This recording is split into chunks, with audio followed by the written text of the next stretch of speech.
Regenerative ground control. Very distinct state separations. Who knows a hard accent when he Guidance sees systems one? online. First though, could you make some noise if you want gold to win this debate? It's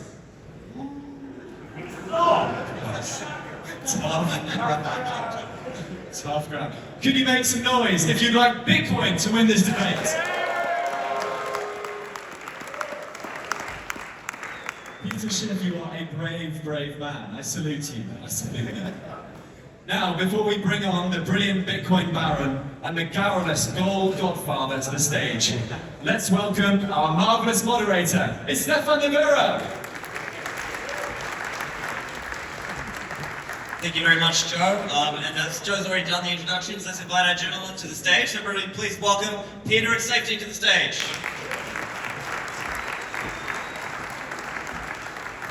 Second one, sir. All right, now, so we're going to do a structure with, I'm going to be strict on the timing, gentlemen. So our structure will be 4 minutes each. There will be 2 rounds of rebuttal each, so 3 minutes and 2 rounds. I'll be strict on the timing, so I will try to give you a quick warning if you are about to run out of time. We'll have a moderated back and forth session for 9 minutes, and then closing statements for 2 minutes each. So that's the structure. Peter, would you like to go first? How much time? 4 minutes, please. 4 minutes. All right. Thank you. It's nice to have an unbiased moderator for a change. Anyway, I'm gonna change it up just a little bit because I don't really want to have a Bitcoin gold debate. I've done plenty of those. I want to have a Bitcoin Tether gold debate. So I'm going to be talking about Tether gold because Tether gold is tokenized gold, and Bitcoin is tokenized nothing. And tokenized something is better than tokenized nothing because when you own Tether gold, you own gold. When you own Bitcoin, you own nothing. They try to promote Bitcoin as digital gold. But the problem is, Bitcoin has absolutely nothing in common with gold. Bitcoin is no more digital gold than an image of a hamburger is digital food. Right? Bitcoin isn't a precious metal. It doesn't share any of gold's properties. Bitcoin isn't a store of value because there's no value that you could possibly store. It doesn't even trade like gold. If anything, it's negatively correlated. It's anti-gold. Right? It's digital fool's gold. In contrast, Tether gold is gold. It is digital gold. It is a digital representation of the gold that you own. In fact, when you own Tether gold, you don't own Tether gold. You own gold. Tether gold is just a proof that you own it. And it is proof that is negotiable. Any 2 parties can transact with one another, no matter where they are on planet Earth. If I have something I want to sell, whether it's services or goods, and there's another person who wants to purchase it, they can pay me in gold. They don't have to transfer their gold to me. They don't have to physically give me some of their gold. They just transfer the digital representation of the ownership of that gold to me. And that transfer can take place instantaneously at virtually no cost. Tokenized gold, Tether gold, can do everything that Bitcoin promises to do, but can't.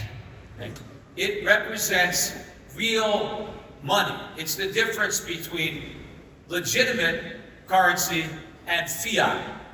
Right? We all know now what fiat currency is, but what gives fiat currency its value is confidence. It's faith. That is the same place that Bitcoin derives its value. Gold doesn't need anybody to have faith. Gold derives its value from itself. Humans have valued gold for thousands of years for its rarity, for its beauty, for its properties. Right?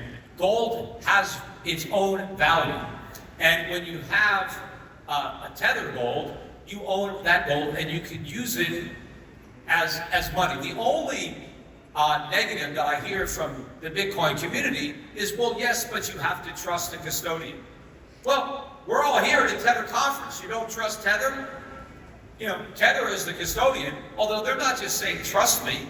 They have independent auditors that come in and audit the gold and make sure that all of the gold that you own is actually there.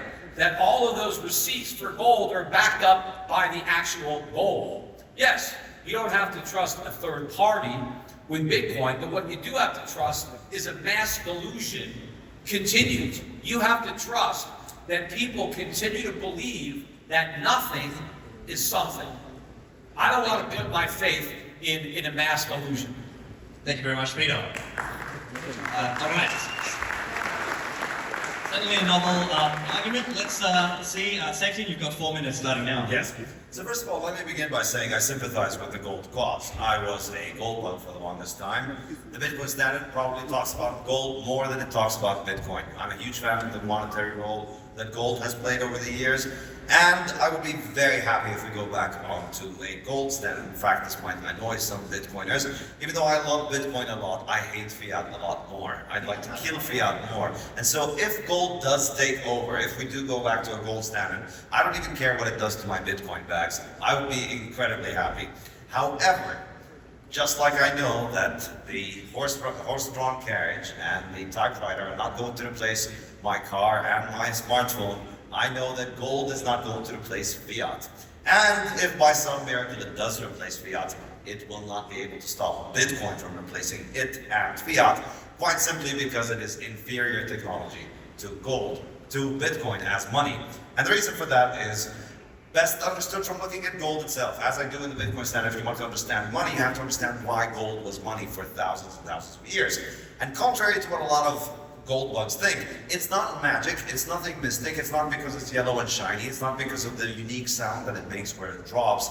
All of these mystic qualities that they attach to it, which essentially are the reason why they can't see the value of Bitcoin, are not the reason why gold is valuable. The reason gold is valuable, the reason it became money, is because it is the metal that has the lowest supply growth rate. That's it. That's the most important property it has. Of course, it's the chemical properties that give it that, and it's the fact that we have been, as humans, producing it for thousands of years, accumulating large stocks of it.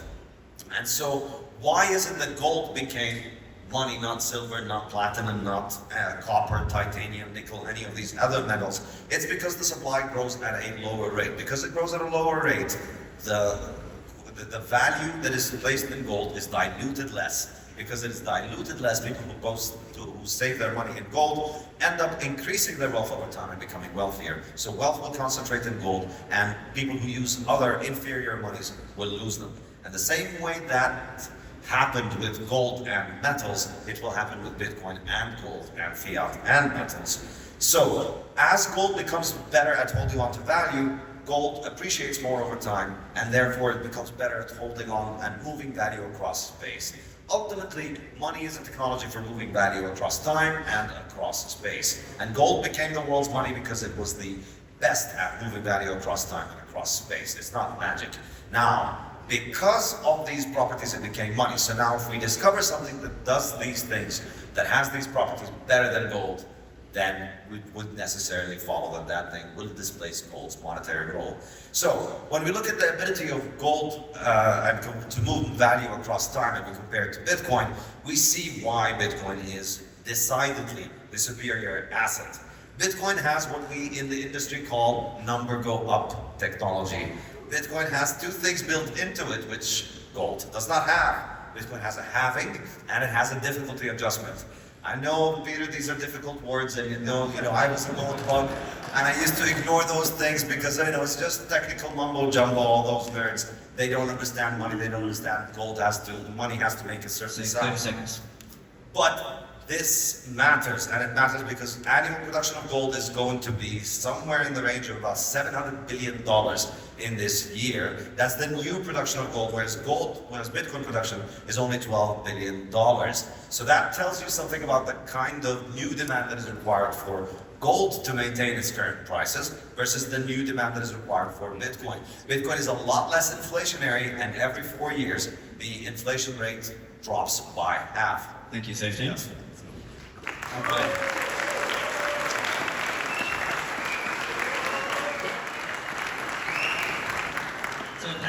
opening salvos. Now we're going to have some rounds of rebuttal. These are no interruption rounds. So Peter, you have 3 minutes uninterrupted to refute. Yeah.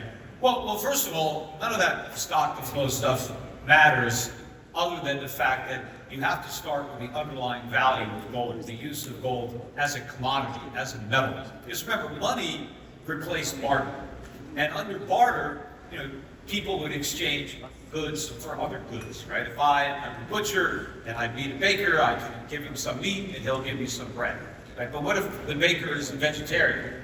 How am I going to get his bread? He has no desire for my meat. So money became the commodity that was most readily accepted in exchange for all the commodities. And gold became that commodity, that money. Because even if I didn't need gold, even if I'm not a jeweler, or if I don't make consumer electronics or aerospace, if I'm not somebody who needs gold for my business, it doesn't matter. Because I can hold it, because somebody else will need it. I can trade it around, because we all know that gold is widely acceptable and recognized as a good, that I don't have to use it myself, but I can store it for somebody else to use it in the future. The problem with Bitcoin is it doesn't have any of that. Bitcoin is not a marketable commodity. It's not a commodity. I don't care what the CFTC says to regulate it. It doesn't have any use. I can't eat it. I can't use it to drive my car. I can't build a house out of it. It is nothing. And so since there is no underlying demand for Bitcoin, because there is no actual user for Bitcoin, there's no floor to it. I mean, Bitcoin could go to nothing. It could collapse. All the demand for Bitcoin comes from speculators. Speculators, people want Bitcoin because they think the price is going to go up. And if people stop believing the price is going to go up, then nobody wants it. And in case you guys haven't noticed, the price ain't going up, right? The price is starting to go down. And the lower it goes, the more people aren't going to want it. And the more people who are going to want to sell it. If the price of gold goes down, people who need gold just buy more of it. Central banks need it. They'll buy it if the price goes down. They need it to back up their currencies. But there's an entire industry that needs gold. And if they can get it cheaper, they'll buy more of it. Nobody needs Bitcoin for anything. Right now, the sole demand comes from speculators. Everybody in this room owns Bitcoin because they think the price is going to go up. If you knew that Bitcoin was going to be half its price or 25% of its price a year from now, you would get rid of it. The only reason you're not getting rid of it is because you think you're going to get rich. Keep it 30 seconds. Oh, you're done, okay. So you just said, okay. Yeah, I was just giving you a 30 second. Oh, okay. Yeah. If you want That's to fine. Okay, you're done. Okay, all right, thank you. So, Saifedean, you've got 3 minutes to respond.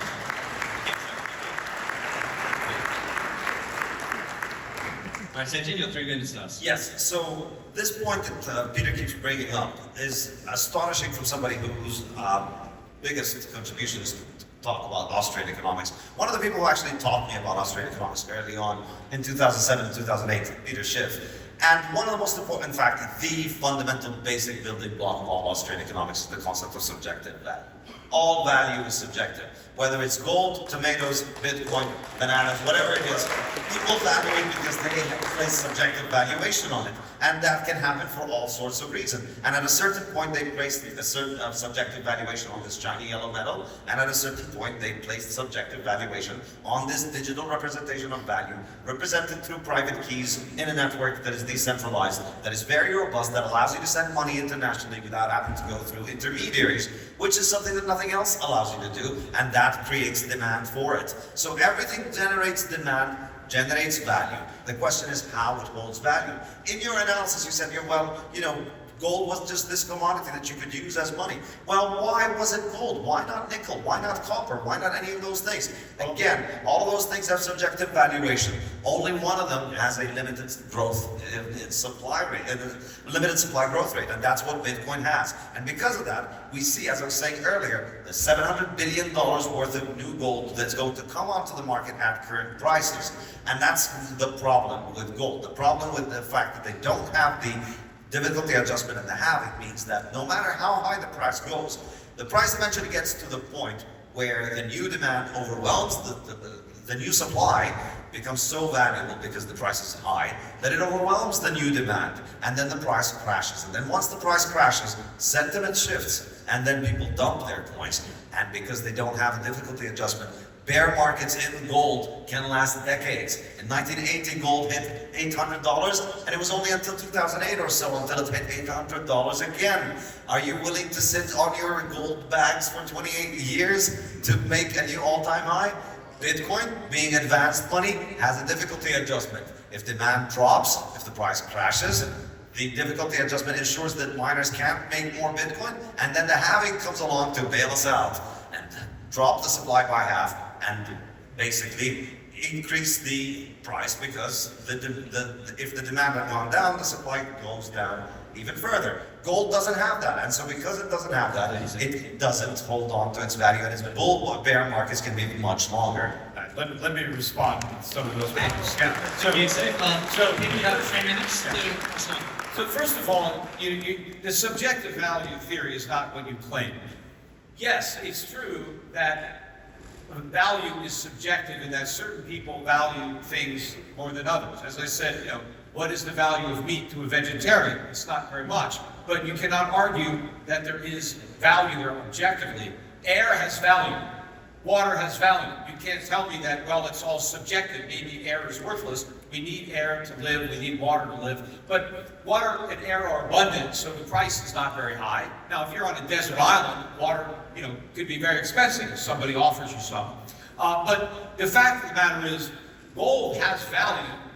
Whether you believe it or not, it objectively has value. Even if you don't value it, other people do. And you can argue as to what the price should be, but the fact that it is a valuable metal, it is actually the most useful metal that exists. And the reason that gold is money and not copper and not nickel, although they've been used. I mean, pennies were made of copper. I mean, nickel is made of nickel, right? We could use those, but it's not as good as gold. Gold is better money than those other metals, which can also function as money, because gold endures indefinitely. The gold that we have was made during the Big Bang.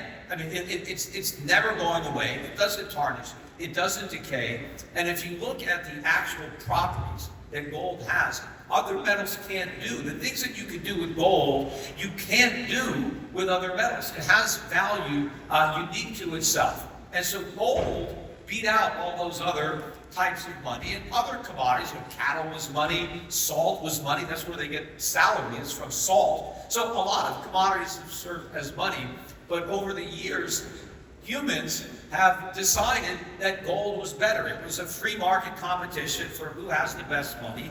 Bitcoin is not even close to money. I mean, it's not even being used as money. It's never been used as money. Bitcoin is a collectible token. People collect Bitcoin, they trade Bitcoin, and they hope the price goes up. But it hasn't been used as money in the past. It's not going to be money in the future. And yeah, I think I addressed your points. Excellent. Okay. Well, we have. Okay. We have. All right. We have one more round of uninterrupted time for safety for 3 minutes, and then we'll have a back and forth. So 3 minutes for safety and uninterrupted. Yeah, so I was interested in saying that the properties of money are its ability to move value across space and across time. I spoke about time, and I want to get to the second one, which is why it can't move value across space. Why Bitcoin is much better, because it's much cheaper to move around. And this, I think, is an extremely important point, because we've had much bigger bull runs in gold in the 1970s, and yet, even though gold went up something like 30x, it still did not monetize. And still in 1980, when with gold at $800, there was effectively no gold bank. This is the key point. There is no such thing as a gold bank in the world. Peter tried to do one and it got shut down. Still hasn't learned the lesson. But there's a reason for that. It's not something that hasn't occurred to anyone. Everybody knows that gold has a monetary role. Why isn't there a single bank in the world that allows you to make an international payment with gold? Why can't you just make a payment that you denominate in gold and send it internationally? There are very good reasons for that. Governments have done a lot throughout the century to make sure this doesn't happen.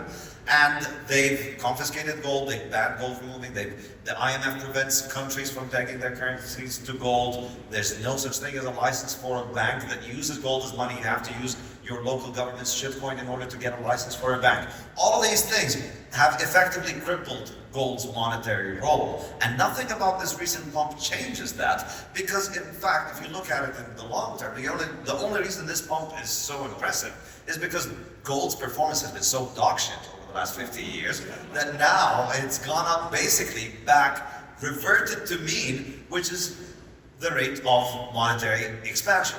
Basically, at a 50-year rate, gold's compound annual growth rate over the last 50 years is something like 8 or 9%, depending on where the analog Dogecoin is right now, and its bumps and dumps as it experiences more volatility than Bitcoin. But it's basically up 8% a year. That's it. It's 8-9% a year over 50 years. That's basically just treading water with inflation, because that's the rate of the increase in the supply. So it looks like this is, from the gold bugs, if you listen to the gold bugs, this looks like it's, it's the apocalypse, it's $5,000 Bitcoin. I mean, how many newsletters over the past 3-4 decades have been written about what kind of apocalypse we're going to experience when gold hits $5,000? And here we are, gold is $5,000. And it's about as inconsequential as nickel or copper being worth $5,000. It's just a commodity that's gone up. It's not going to materialize into a monetary system because governments will stop it from becoming money. And that's why Bitcoin continues to be money, because governments cannot stop it from that role. Well, first, hello. So now we're going to go into... First of all, we're going to go into a phase of back and forth. You guys can go back and forth with each other for, I'm going to call it for 10 minutes. Right? So Peter, do you want to start? First of all, gold just hit 5,000 last week, so I think it is forecasting some bad things that are going to be happening. So you got to let it play out. But I do think that we are seeing the early stages of the death throes of the fiat monetary system. I think that is what is happening, and gold is being remonetized. And it will be replacing the dollar. But maybe you kind of missed my opening statement when you're talking about how it's hard to send your gold around the world. You don't have to. Did you not see the Tether gold presentation that came on earlier today? I don't have to send my gold anywhere. I can just leave some of my gold with Tether in their vault in a mountain in Switzerland where it's nice and safe. I don't have to transfer the gold. I'm not a jeweler. I don't need the gold to use it as a metal. I just want to use it as a medium of exchange. I want to use it as money. And so if you're going to use gold as money, you don't need to have physical possession of it. That's the beauty of it. Once upon a time, we had banks that held our gold, or blacksmiths, and they gave us a piece of paper that was effectively an IOU for the gold. But we don't have to do that now. We have something better. We have modern technology, right? We have the blockchain that you all love so much. We have the internet, so we have Tether Gold, which takes gold into the 21st century and allows me to send ownership of my gold, which is all that counts, anywhere in the world, to settle any transaction I want. And I don't need a bank. That's the beauty. If you have the Tether Gold, I don't need a bank. I don't need the bank to handle my payments. I can do the payments peer-to-peer, right? Everybody debanks. You all become your own bank. And the problem with a bank is that you don't even own the money that you deposit at the bank. You are a creditor of that bank. You have basically loaned the bank the money, and now they promise to give it back to you, but they could go out of business. Now, yeah, there's a lot of banks that have government insurance, but at the end of the day, you are a creditor of a financial institution when you have a bank account.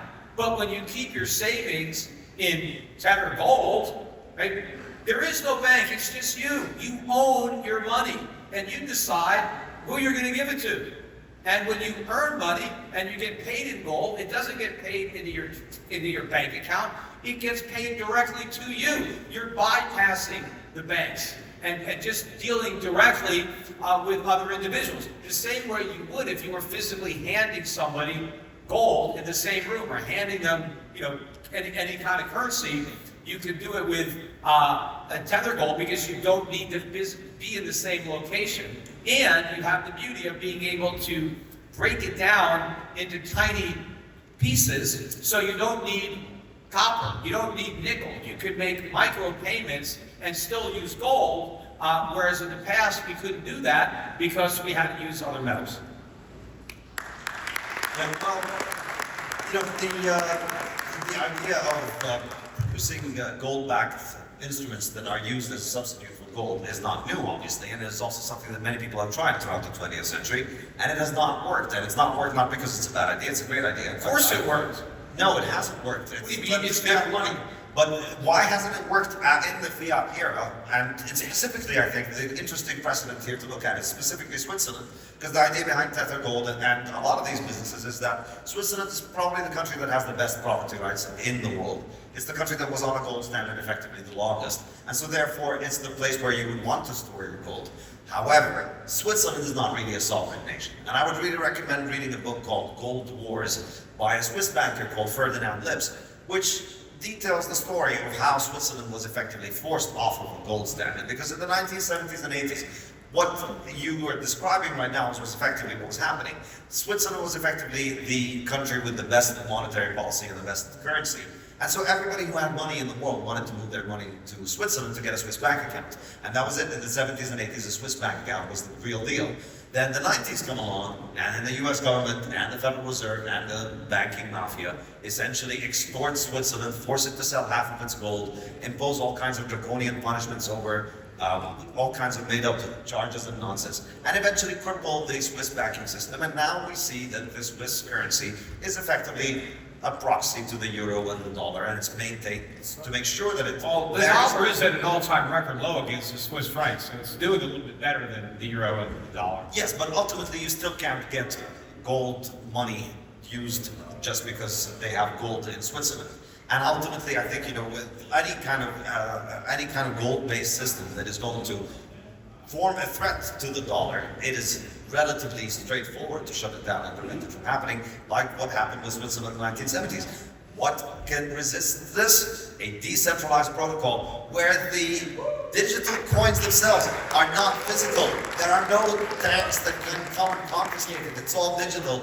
That's a feature. That's not a bug. We like the fact that you can't drop it on your toes, that you can't hear it when you drop it, that it doesn't make a noise, that it doesn't shine, because that means the government can't take it, they can't find it, they can't confiscate it. It's much higher. Gold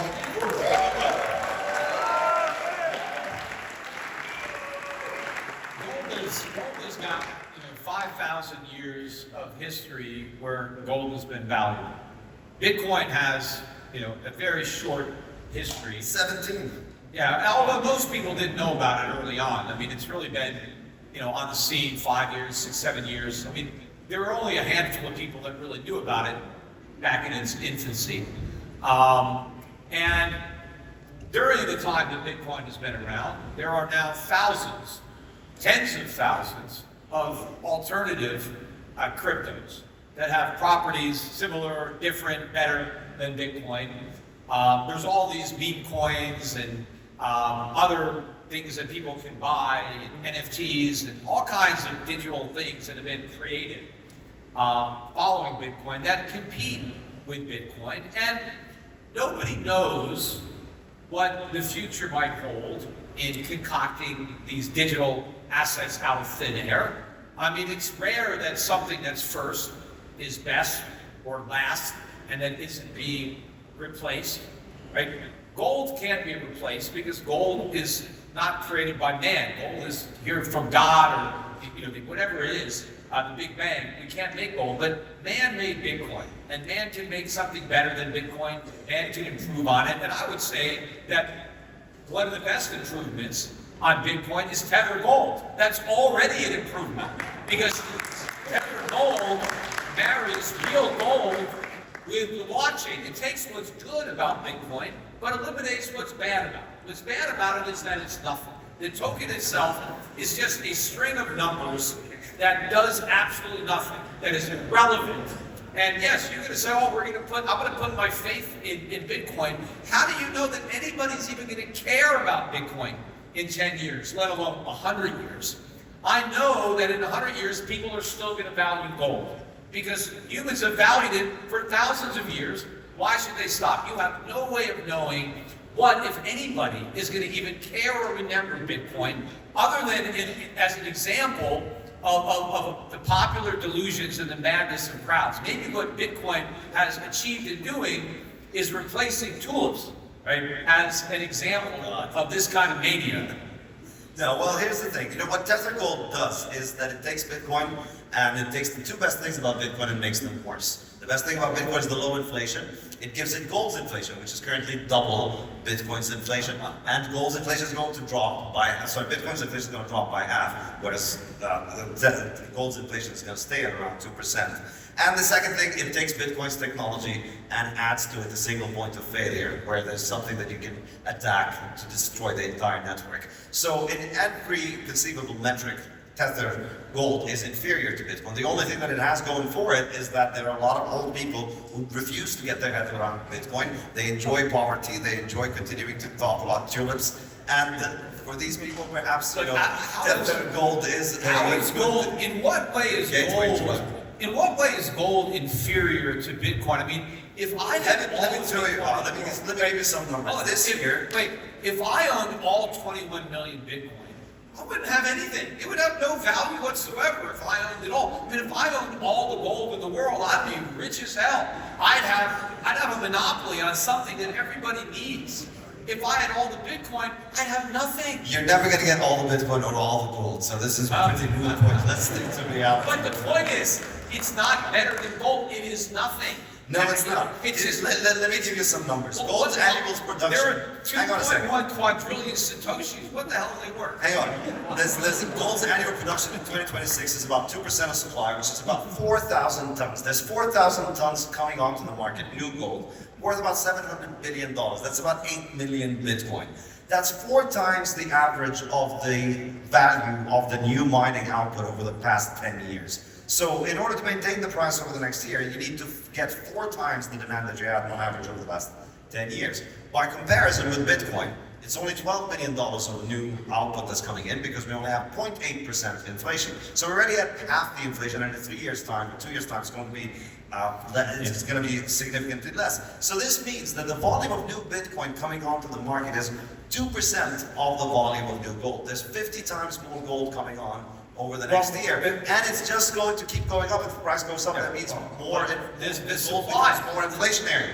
Bitcoin has the difficulty adjustment, which prevents more gold from coming on. Yes, assuming you accept the proposition that Bitcoin will never be hacked and the supply will be capped at 2.1 quadrillion Satoshis, right? And assuming that you ignore all of the other cryptocurrencies that you could use instead. But gold has already been hacked. It's already, we are living in a world in which gold has been hacked. Fiat money is the hack of gold. It's already the gold supply, you're correct, increases historically about 2% per annum, which is about the increase in the population of the world. So it's pretty stable as far as the amount of gold available per person.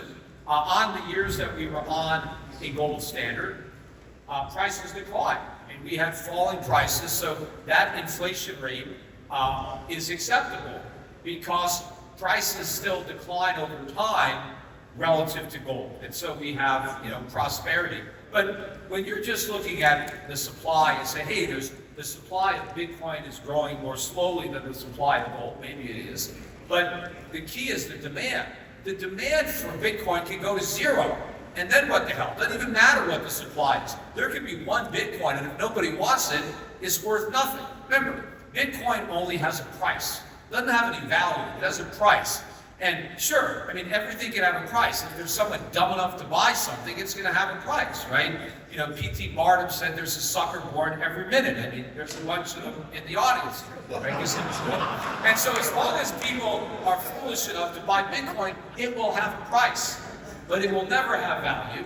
And at some point, people won't want to buy it anymore. And then the supply is irrelevant. But you've been saying this since 2011, Peter. You've been saying this since Bitcoin was, what was the first time that you spoke about Yes, Bitcoin? yes, It's like $50 or something like that. I've been saying the same. You said it's never going to hit 1,000. You said it's never going to hit 10,000. You said it's never going to hit 100,000. I didn't say it. So my challenge to you here, and I want to put you on the spot and ask you this. There is a number at which Bitcoin becomes the world's dominant money. There's a price for Bitcoin at which it is larger than all the other monies. There's a price at which it's larger than gold. There's a price at which it's larger than all the other monies combined. If it hits that price, will you finally admit that this is a form of money? So, I have been critical of Bitcoin since it was around $1. Yes, but Yes, I knew about it before most of you in this audience had any idea that it existed. But I never said it couldn't go to 5,000 or 10,000. In fact, one day I remember saying Bitcoin could go to 50,000 when it was 5,000. I said I don't care. The only price point that I went out on a limb and I said it would never hit was 100,000. And when I said that, it was because it had fallen from 69,000 down to like 15,000, and I thought that it had peaked. And I believe, Introspection. and I believe that had Donald Trump not been elected, Bitcoin never would have hit 100,000. Nah. Yeah, I think it was only Trump. Now the question is, will it ever hit 100,000 again? I don't know. Gold might beat Bitcoin to 100,000. We'll see. But you know, what I would ask in reverse, it's not how high Bitcoin is going to go, because clearly it doesn't matter to me. If I was negative on Bitcoin at $1 and it went to 100,000, it's not about price for me, right? Price is irrelevant, right? No, it's not irrelevant. The only relevant thing is price, because it determines the total market cap, the capitalization. It's essentially the addressable market. But I'm going to hold you to that. So at what point on the way down will you admit I was wrong and get rid of your Bitcoin? Oh, always. There's always a number. What's your price? Currently it's about 12 to 15,000. If it is So 12 to if 15,000, Bitcoin goes to 15,000, you're going to sell all your Bitcoin and admit you were wrong. I would say, yeah, that would undermine the case. All right. Absolutely. Maybe next year at this conference you won't have any more Bitcoin. Maybe. But when you sell But it, then- make sure you get some Tether gold. No, but listen. I've always had a number at which my thesis is wrong. You know, we wake up tomorrow and Bitcoin is $50. I'm sorry for everybody who bought my book. I stopped. It was wrong. There's no way around it. But there has to be a number for you at which Bitcoin. No, because to me it's not. To me, okay. What I've always said, if I wake up one day in a world of hyper Bitcoinization, right, where Bitcoin is money and everybody's walking around, you know, I mean, I went into a restaurant with Anthony Pompliano and his brother, and we had some food. And when the waitress came, I said, "Do you take Bitcoin?" And she laughed. She didn't even know. No, they didn't take it. But if I wake up and everything is priced in Bitcoin, you know, salaries are in Bitcoin, insurance policies are in Bitcoin. If the whole world is using Bitcoin as money, I guess I was wrong, right? But because to me, it's about real adoption. Not when you guys talk about adoption, you talk about people buying it to speculate. I think about it as being used as money, not as a speculative tool. Most people today are buying Bitcoin to get more money. They buy it for $70,000 and they want to sell it for $1 million. They want more dollars, and Bitcoin is a vehicle to do that. That's why so much of the Bitcoin is owned through ETFs or through these other companies, because it's used for speculation. So for me, it's not about price, but for you, it is. And so price is going to be the determining factor. And so when Bitcoin goes to 15,000, which it will go to, I mean that's pretty much a lock. Because even if I wanted to buy Bitcoin, and my advice to the people in this room is, of course, not to buy it all, but if you want to buy it, sell what you got now, and wait for Strategy to go bankrupt, and wait for every last Satoshi that Strategy owns to be liquidated by its creditors, and then you can buy some. But the price is going to be much, much lower. Now, if you want to ride it down now, that's up to you. But in the meantime, what you lose in Bitcoin, it's not just watching Bitcoin go from 70,000 to 10,000 and losing that. It's watching gold go from 5,000 to 20,000, and you don't own any of that. So it's not just what you lose in Bitcoin, but what you don't lose because you didn't buy gold or you didn't buy silver or anything else. MicroStrategy has been buying Bitcoin now for 5 years, and last I checked, his total gain on his position is less than 4%. 4% buying Bitcoin. $54 billion wasted buying Bitcoin. He would have been better off with money market. Money market. I mean, imagine if Strategy bought gold or silver, how much better off the company would be. All they got is Bitcoin. And if Strategy had bought gold, they can sell it. Strategy can sell $54 billion worth of gold in a day. If Strategy tried to sell their Bitcoin, it would be at 15,000 and you'd be out. No, this idea that the strategy is this just threat to Bitcoin is ridiculous. Strategy is at most a threat to its own shareholders. And people who buy, it's not as if it's just Michael Saylor buying all these coins. It's shareholders who are buying those coins. And if those people weren't buying strategy, they'd be buying Bitcoin. I don't know about that. It's a different animal. No, I mean, strategy buyers are not necessarily people that want Bitcoin. Yeah, but the point is when you're thinking about gold, one point you ignore is that gold is already a massive monetary asset. It's already what now? Something like $30 trillion total market capitalization.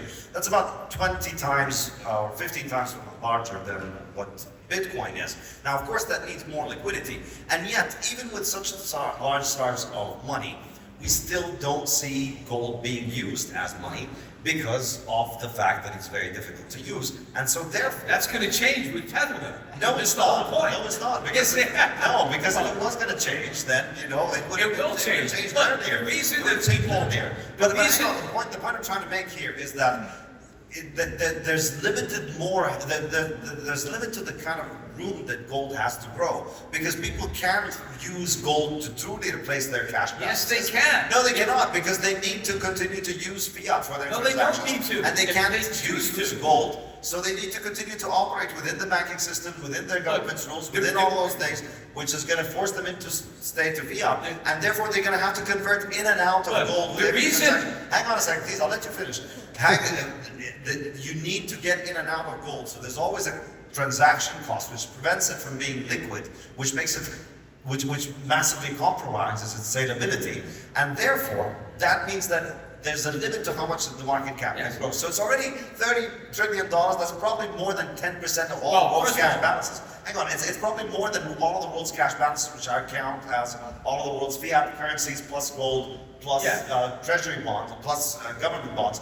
So it's already more than 10% of that. So even in the best case scenario, the best thing that it can do is just another 10x, at which point it would eat everything. All right, sorry, But Bitcoin, on the other hand, has a lot more room to grow. We're going to have to go to closing statements now, otherwise we're going to run out of time. Peter, can you take 2 minutes, unbroken? This is your closing statement. And then So, 2 minutes. 2 minutes, please. So there's a lot of points there that I want to address. But first of all, gold was $20 an ounce, and now it's $5,000. I mean, it could be millions of dollars. I mean, how much is it in Zimbabwe? I mean, it all depends on how much fiat currency we print. I mean, we have hyperinflation. Gold actually doesn't go anywhere. Gold just stays the same. It's just all these fiat currencies go down. But the reason that people haven't been using gold as money is because it hasn't been as convenient. It's much easier to use dollars or euros or yen or pounds. But the problem with those currencies is that they don't store value by design. I mean, and now you have central bankers that are committed. They're telling us that their goal is for our money to lose at least 2% of its value every year as a baseline. And it might lose more. So I think more and more people are going to want to find an alternative to a rapidly depreciating currency.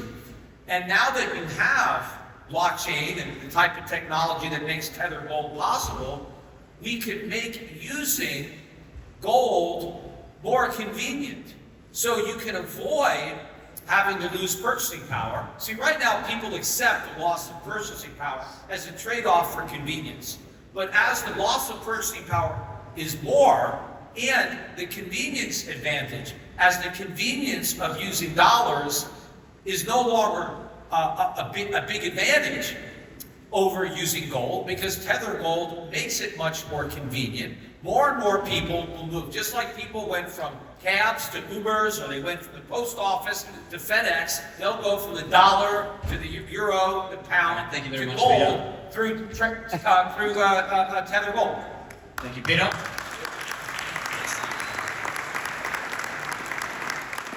Saifedean, 2 minutes, let's finish it off. Thank you, Peter, for delivering my punchline. Yes, gold does not go up in value. It basically stays constant in value, and when the number is going up, it's just the fiat that's devaluing. And I think that's an important point, because essentially, you're not really making gains when you're holding gold. You're just preserving your wealth. Whereas with Bitcoin, you have a truly revolutionary, exciting, and world-transforming technology that is going up at a very different rate. So gold has been at what, 8, 9, 10% or so over the past 50 years, compound annual growth rate. Bitcoin's first 15 years, 120% or something like that. That's an annual rate per year. It's incomparable, and it's going to continue to go up because it's going from 0 to eating all of the world's cash balances. It's an incredible opportunity for people to get into as an investment, as well as an incredible transformation of the technology that we as humanity use for money. So it offers us something that is just far more good for us as human beings than just going back to the same gold that is already at $30 trillion and is already essentially immobile and is already unusable and is extremely vulnerable and has been handicapped and paralyzed essentially by governments for many decades throughout the century. It would be great if we could go on a gold standard. I would love nothing more. Well, I would love one thing more, obviously, than the standard, but it, unfortunately, is just not going to happen. There are technological reasons why gold is no longer being used as money. There are reasons that make it vulnerable to government attack. Bitcoin is the solution to the failures of gold, not another return to gold. Gold doesn't have no failure. Well, you know what we have done was put your hands together. Peter Schiff and Saifedean. Thank you very much. Let's hand it back to our excellent MC, Joe. Here we are in a packed room here. Let me just get a quick show of hands in a packed room. Who here is actually thinking of buying some gold, having watched this debate just now? Can I attempt it? Yeah, okay, 1/3 of the room. Who here wants to buy Bitcoin off the back of this debate?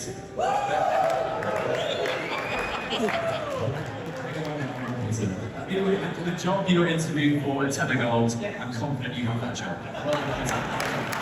Thank you so much.